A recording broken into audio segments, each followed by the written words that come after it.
Hey, what's going on guys, Ace Trainer John here, and today we're going to be going over the This Week at Bungie for July 22nd, 2021. But before we jump into it, I ask if you want to keep up to date on all Destiny 2 news, information, links, tutorials, and more, that you go to subscribe to my channel. Otherwise, let's jump into it. So starting off today, we have a very surprising change that is coming next season, that being Season 15, having to do with the armor synthesis system, specifically around the Synthstrand. If you don't know, Synthstrand is the currency that you passively earn from just shooting enemies, and once you gain 150 of them, you can then take it to Ada 1 in the tower and purchase a bounty, which you then have to complete the bounty, and it'll give you another material which you'll be able to turn into the loom in the tower, which will give you a armor synthesis token, which you can finally then use to actually transmog a piece of gear. The original controversy surrounding this, at least when the system launched in Season 15, is that this Synthstrand currency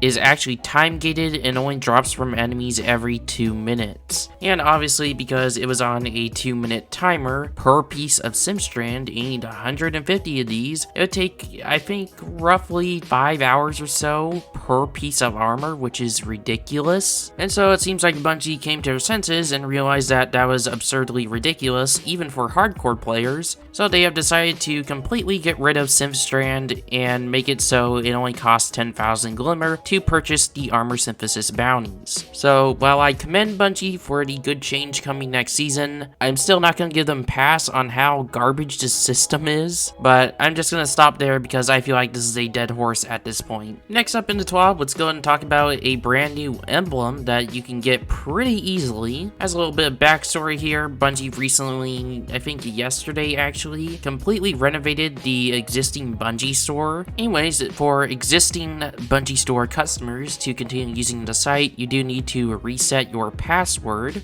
and link your Bungie account. And once you've done that, if you end up resetting your password before July 31st, 2021, on August 6th, you will be sent an email for this brand new emblem, which should be on screen now, called New Blue. So make sure you reset your password on your Bungie store account before July 31st, so that way you can receive the exclusive emblem, New Blue, via email on August 6th. Next up, once again, for the second week in a row, let's go ahead and talk about Nightfalls. Starting off with reminders here, next week the Nightfalls will be double rewards, and the featured weapons will be the Palindrome, the Swarm, and the Shadow Price all at the same time, as well as I'm pretty sure this is the final Nightfall that you will be able to do in order to guild your Conqueror title. And lastly, the featured Nightfall is obviously going to be the Disgrace Strike. However, that's not all with Nightfalls. Starting next season in Season 15, we are getting two kind of brand new weapons that are being reprised from Destiny 1, the Comedian Shotgun and the Hothead Rocket Launcher. With that being said, that is going to bring our total Nightfall weapon count up to 8 total weapons, which is a lot of weapons, and Bungie recognizes that. So for now on in Season 15,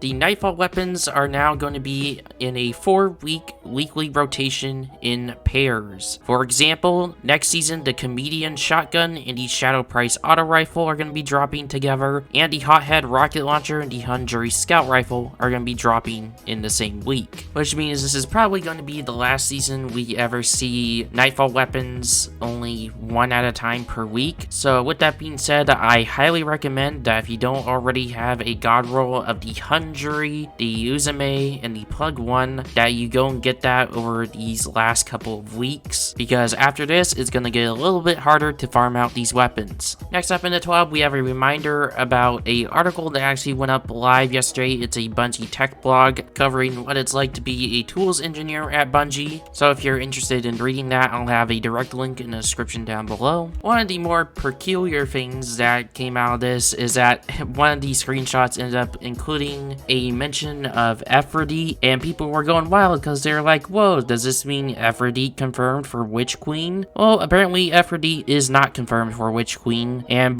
several Bungie devs actually went on Twitter to go on the state that this was actually cut Rise of Iron dialogue from Destiny 1, so that's very unfortunate. However, that doesn't rule out that we could possibly see Aphrodite return in Witch Queen. You never know. Moving on in the TWAB, we have a report from the player support team. First up, up is an update, that being update 3.2.1.2 was released today, which includes fixes for the following. Solstice packages and fragments should no longer be removed from players' inventories when creating new characters. The Ludomaniacal Emblem will now unlock for players who reset their infamy 3 times. Some Dreaming City weapons will now drop for all players as intended, and the One Fell Strike Triumph is now unlocked for all players. And lastly here, Bungie is tracking the following known issues. Upgrades to Magnificent Armor sometimes drops the armor's power level to 1100. Insight Terminus can sometimes produce bird error codes during the boss fight. The Goister Ghost Shell displays somewhat off-putting white eyes with no pupils on some platforms. The Foe Tracer exotic clips through the Siege Break Cloak ornament. Some players didn't get their EAZ weekly challenge reset, and Riven sometimes doesn't get stunned on the second level of Last Wish. With that being said, that brings us to the movies and the artists of the week. As always, if you like to view those, it will be in the TWAB, link in the description down below. This was H. John, and I'll see you in the next one. Peace.